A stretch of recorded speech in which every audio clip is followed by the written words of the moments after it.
고객 입장에서는 BRP라는 이 제도가 96개월 동안 무이자로 이렇게 끊어서 내실 수 있는 시스템이다 보니까 당연히 좋죠. 근데 이제 업체 입장에서는 공사를 딱 해갖고 끝났다고 해서 돈이 바로 나오지가 않아요. 보통 한 달 이상이 걸리거든요. 한 달 반, 거의 2달까지도 걸리기도 해요. 그러면 예를 들어서 우리는 1,000만 원이라는 계약을 했는데 그럼 그 돈이 이제 2달 동안 묶여버리는 거죠. 그러면 1,000만 원의 열집이면 1억이거든요. 근데 저희 같은 경우는 열집이 아니라 많아요. 그러면은 몇 억이 된단 말이죠. 그러면 그 돈이 이제 묶여버리면 우리는 자재비니 인건비니 무슨 돈 비니 다 나가거든요. 다 나가요. 말일 되면. 근데 우리는 그 돈이 묶여버리니까. 근데 무척 더운 올여름이지만 오늘은 중복이라 더욱 더운 듯 느껴진다.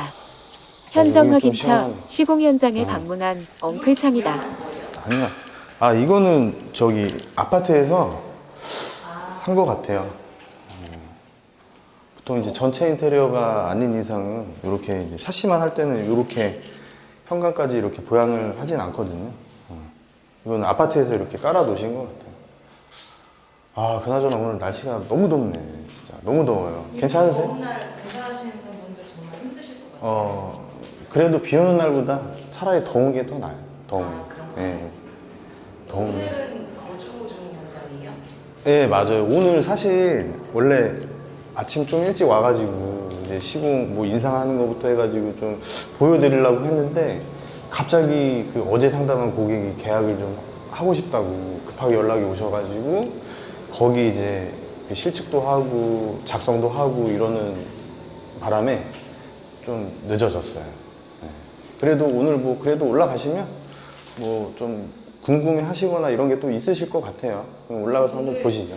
얻을 수 있는 영상이 좀 있을까요? 있죠? 있을 거예요. 가보시면 알아요. 더운 날 촬영을 따라 나온 PD가 빈손으로 돌아갈까봐 걱정이 되나 보다. 여기는 지금 서울에 위치한 아파트고요. 거주 세대 공사를 하는 고객님 댁입니다. 일단 안으로 잠깐 들어가서 보시면 이렇게 일단 바닥부터 거주 세대 같은 경우는 보양을 좀 철저하게 해야 이제 기존에 있는 짐들이 손상이 안 가거든요. 그래서 이렇게 저희가 이제 커버링이라고 하죠. 이것도 이제 이 기둥을 다 세워가지고 각 잡아가지고 이렇게 다 해놓은 상태고, 여기 보시면 여기 있네요. 여기 같은 경우는 이제 서울 같은 경우는 이제 서울시에서 지원하는 BRP 사업이라고 그 사업으로 지금 진행을 하시는 고객님 댁이에요. 그 서울이잖아요, 여기가. 네. 그럼 서울시 BRP로 가능하다고 얘기를 들었는데. 가능하죠. 그러면은 서울시 BRP로 하는 게 나아요? 아니면 그냥 진행하시는 게 더 나아요? 근데 이거는 제가 생각하기에 선택의 여지는 없어요. 무조건 BRP로 하셔야죠. BRP. 왜냐하면 뭐 물론 이제 현금 보유를 하고 계신 분들도 있겠지만 이거는 96개월을 무이자로 쓸 수 있는 시스템이거든요. 그러면 저 같으면은 무조건 한다고 봐야죠. 무조건. 근데 이것도 고민을 또 하시는 분들이 있으시더라고요. 근데 한간에 들리는 소문에는 BRP로 하면 비싸다. 그거는 그런 글을 진짜 많이 봤어요. 그거는 정말 그런 소문 자체가 와전이 돼서 나간 거고, 아니 예를 들어서 자동차를 판매하는 사람이 갑자기 무이자 할부 프로그램이 생겼습니다 라고 해서 그 차 가격이 막 올라가는, 그건 아니잖아요. 그러니까 그거는 정말 와전된 소문이고 누가 그렇게 자꾸 막 얘기하고 다니시는지 모르겠는데 똑같아요.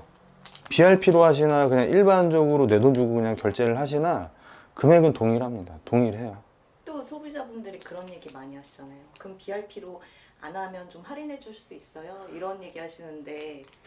그것도 그냥 이제 어떻게 보면 영업사원의 재량일 수도 있는데, 사실 이게 저희가 견적을 내드리고 나서 물론 이제 조금은 뭐 이렇게 좀 디스카운트를 좀 해드릴 수 있는 여지가 없지 않아 있긴 있지만, 그래도 사실 이제 타이트하게 뽑기 때문에 큰 폭은 없어요. 제가 궁금한 거는 BRP로 했을 때랑 일반적으로 소비자분이 그냥 일시납 했을 때랑 회사의 수익이 달라요? 똑같아요. 아, 똑같아요? 네, 그럼요. 아니 그걸로 해서 이만큼이 더 벌고 이걸로 했다고 이만큼 덜 벌고 하면 그 아까 말씀드렸잖아요.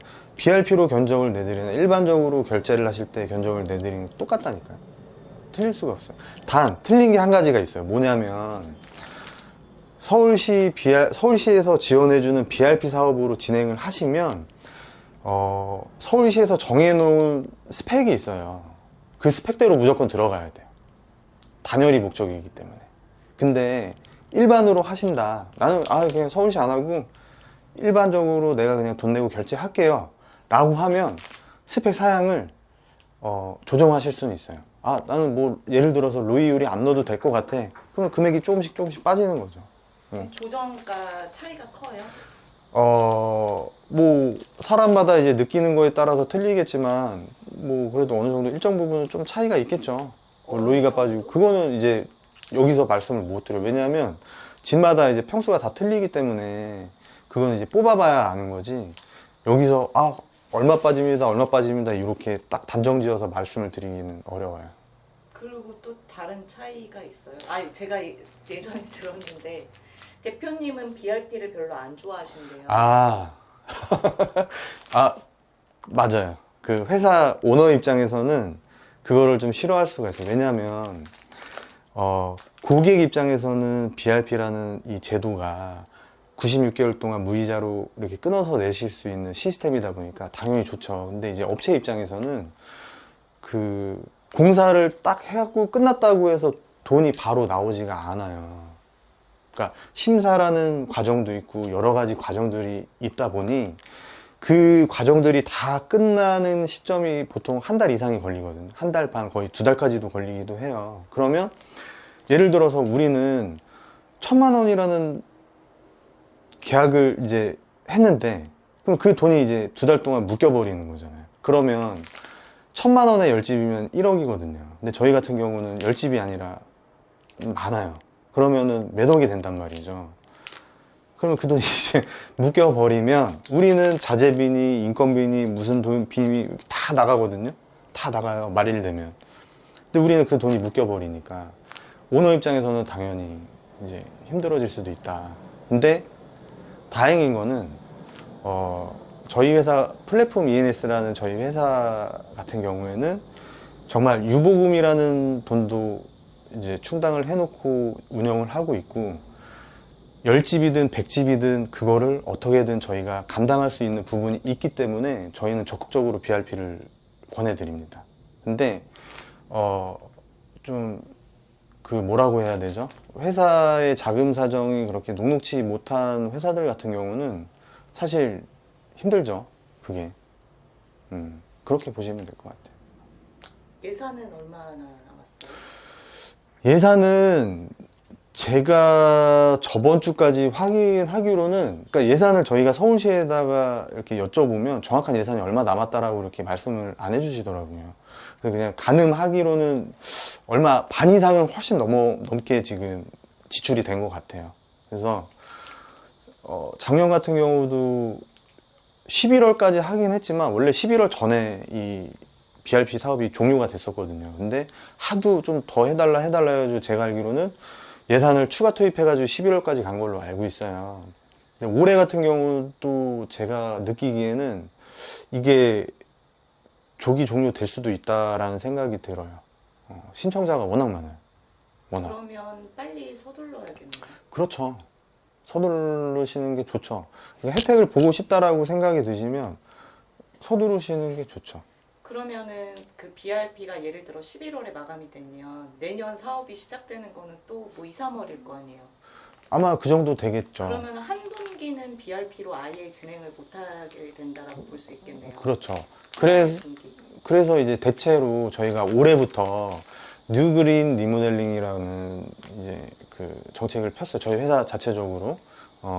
그래서 뭐 최소 12개월 무이자부터 60개월까지 이렇게 진행은 하실 수 있어요. 그래서 뭐 이자가 조금 붙긴 하지만 그래도 소비자 입장에서는 이거 분할로 내실 수 있는 메리트가 있기 때문에 충분히 뭐 나쁘지 않은 제도라고 생각을 해요. 서울시 BRP에 대한 여러 가지 상황들을 한 번에 정리해주는 엉클창이다. BRP. BRP는 이 시공이 끝나고 난 다음에 유리 창마다 이 에너지 소비 효율 등급을 스티커를 꼭 붙여 주셔야 돼요. 그래야 서울시에서 실사가 또 나오거든요.